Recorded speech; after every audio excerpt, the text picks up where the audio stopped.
So, as I say, a lot of the techniques are the same as consecutive interpreting, but there are more actions involved for a simultaneous interpreter than there are for a consecutive interpreter. So active listening, we had quite a few people alluded to that or mentioned that one. Analyzing the structure of the message. So again, you do that in consecutive interpreting anyway, because you've got to kind of analyze the structure, break it down in order to then find a way to interpret it. But of course, when you're simultaneously interpreting, you're doing that at the same time as other things. Anticipation and improvisation are definitely skills that the consecutive interpreter would use, but I think they are more pronounced in simultaneous interpreting, particularly anticipation.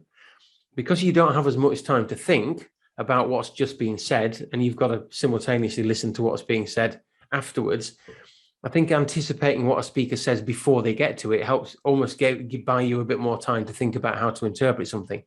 Not only that, but if you think about someone saying a whole sentence, you've got the full context of that sentence. So you can listen to a full sentence, you understand the context, and that can help you find the right words to interpret it as accurately as possible.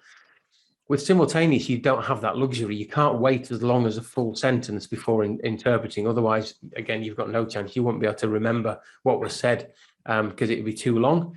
So you're almost, again, trying to anticipate what that speaker is going to say just from the first few words so that you can choose the right words and the right context to be able to interpret the sentence. So I think it is a skill that the simultaneous interpreter will be much better at than the consecutive. Reformulation in the target language. So again, simultaneously, you're thinking about how to reformulate, because obviously you all know better than I do that you can't literally just interpret something word for word. You can't just take each word and give the version in your target language of that. You have to be thinking about how can I change the grammatical structure of this sentence. And again, that's where your anticipation comes in. How can I reformulate that language so that it makes sense when I interpret it? Multitasking, so we've mentioned this a lot. So, you're doing all these things at the same time. So being a multitasker is a skill that you need. Again, consecutive interpreters also multitask to a certain degree. Taking notes and listening is multitasking. Probably, again, thinking ahead about how you're going to interpret it, finding words that are difficult. But in simultaneous interpreting, you've got all of that and more. So definitely a multitasker. Paraphrasing. So paraphrasing is something that we mentioned in consecutive interpreting, and it's even more important in simultaneous. During simultaneous interpreting, you don't have to be as accurate as in consecutive interpreting. When you're interpreting consecutively, again, you've got that time to sort of think, look back at your notes, formulate the sentence in your head before you say it. Therefore, it allows you to be more accurate.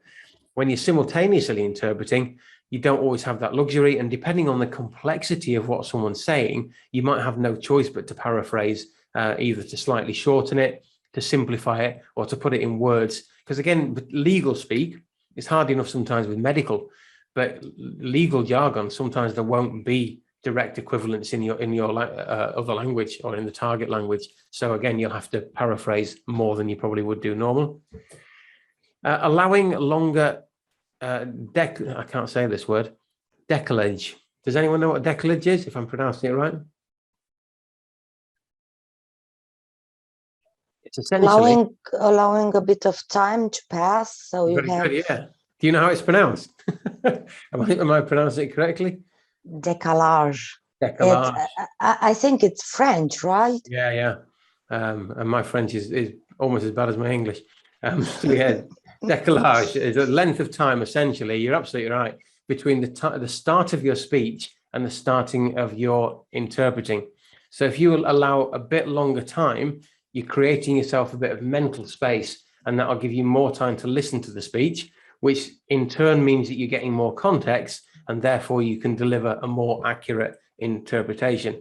Again, in consecutive interpreting, you don't really need to do that, because you're sort of waiting. Pretty much as soon as someone's finished speaking, you can start interpreting, because you've already had a chance to think about what was at the beginning of the sentence. But in simultaneous, it's not. So it's sort of a double-edged sword. By doing that and allowing yourself a little bit more time, so maybe instead of 3 seconds, you're giving yourself 5 or 6 seconds to hear what they're saying. It also puts more pressure on your mental skills and your memory, which we mentioned just a moment ago as well, because you've got to remember what they said. But that's why one of the reasons as well why you need to have really good abilities in both your native language or your active language skills, because you're delivering that message simultaneously while listening to and also analyzing the original message in the other language. So you've got all this stuff to do. So again, if people, generally people who have got better language skills will make better level 6 interpreters, just because you won't have to think as long to find a particular word. You'll be able to do it quite quickly. So definitely, and actually for our course, for a level 3 course, in terms of language, we ask candidates to be B1 in the Common European Framework for Languages or above. And if you think about that in numerical, sort of the least language ability would be, let's say, number 6. B1 would be, hang on, C1, number 4. Whereas for level 6 interpreting, then you would need to be a C1 or above. So that's a few notches higher with your language ability. The ability to remain calm under pressure, notably when interpreting shocking testimony in court. So I think just in general, you need, I mean, we talked about patience, but definitely emotional resilience as well, and being able to be calm under pressure, because there's a lot of pressure on you when you're doing, not just because simultaneous interpreting itself is difficult, and for some people, even interpreting simultaneously about any subject is quite difficult. But the pressure of, by shocking testimony, we might mean something that's quite horrible. So it could be graphics, it could be something that literally shocks you as a person, some witness accounts of what they've suffered, some of the images that you might be seeing, the crimes that have been committed if it's in a court, sometimes a victim's stories, or someone, an immigrant's stories about the horrors they've been subjected to. Can be quite difficult. So you've got to listen to that and you've got to interpret it. So that can invite pressure. But also the situation itself is quite a high pressure situation. People's freedom could be at risk. Justice is always in the balance. People being allowed to stay in the country or be deported can be at risk. So there is quite a lot of pressure on you. And actually just being in a courtroom in front of someone like a judge can also invite pressure. So there's lots of pressure from all different sides that you have to deal with. Araz, you have a question or a point? Sorry, I think so. As you said, we don't have to allow ourselves to be under pressure of any situation or any stories or any cases. For example, when we are interpreting simultaneously, we just have to keep our strength. Yeah, that's something stops us of interpreting or something like that. Otherwise, we're going to be late and we cannot deliver the message correctly. Yeah, definitely. So you've got to just carry on, haven't you, in the simultaneous? You can't think, oh my God, that's an awful story, how horrible, because by that time you've then missed a sentence or two and you're behind and you can't do it. So yeah, you've just got to carry on regardless, which again must be a difficult situation. So one of the things that we've already talked about, Nima mentioned it, I think, as well, excellent preparation skills. So the more you can prepare for example, a court case, the better in a situation you'll be, because you don't have time to check a glossary. You don't have time to research on a phone and quickly Google a word. So that's why early preparation and a really good knowledge of a lot of the jargon or technical words that might come up is an absolute must before the assignment, really. So I think the level 6 interpreter has to work harder at research and at preparation than sometimes the level 3 interpreter does.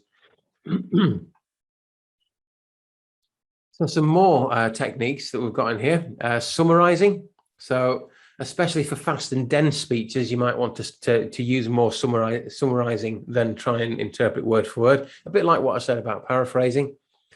There's also something called simplification. So that's where if you're in danger of being tied up in really complicated passages and you might get behind, you can use a simplification technique. So the interpreter in that situation is allowed to simplify what's being said.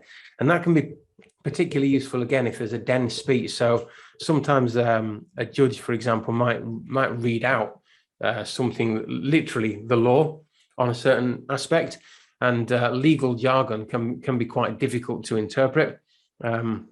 it's difficult to read in English, let alone think about how to interpret it accurately into another language. So again, in those passages, you might want to just simplify what's being said rather than try and do it word for word. Condensation, not the stuff that you find on a window on a cold day, but similar to summarizing, it can be used in simultaneous interpreting when sentences are too long. So if a long or very complex sentence, you can actually condense that sentence to make it shorter. And again, it might be in situations where the speaker's speaking too fast, or again, if the information is dense, it's quite complex, heavy information, then again, you can condense what they're saying. So again, very similar to simplification. These are quite similar to each other, although slightly different as well. Generalization. So again, if you can't cope with an extreme example, then you can use the technique of generalization and speaking more generally about what's being said. Omission. So you can omit redundant words. I think, without trying to pigeonhole people, sometimes barristers, for example, might flower up their speech a little bit. They might use very long and arduous sentences to explain something that could be quite simple. They might fill it full of quite complex words.